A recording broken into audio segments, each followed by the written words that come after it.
25-годишниот Марио Бојаровски од Тетово е меѓу стотиците млади луѓе кои се одлучиле да искористат можноста за бесплатно студирање во Словенија. Вели, иако е странец таму, може да ги користи сите поволности како словенечките студенти и нема разлика меѓу нив. Според него, останатите трошоци за студентскиот живот во Словенија се речиси како во Македонија.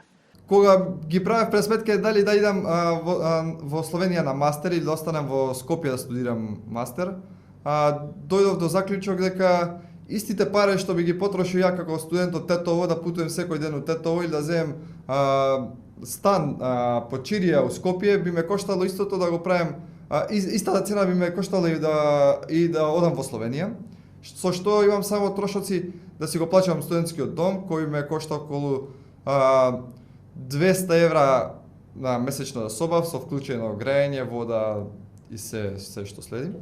Иако е во земја од Европската Унија, каде храната е поскапа од тука, поволноста е во тоа што добиваат студентски бонови со кои може да се набави храна по субвенционирани цени и тоа во студентски мензи и ресторани. Еден бон вреди околу 4 нешто евра. Со земање на оброк, ние добиваме задолжителна ужина, задолжителна супа, салата и главното јадење. Институциите и универзитетите мора да направат промени и да одговорат на предизвикот како младите да имаат мотив повеќе да студираат во Македонија, велат од установите за високо образование. Најголемиот дел кој што одат да студираат во Словенија и во другите земји, одат бидејќи тие имаат навистина добри програми за стипендирање.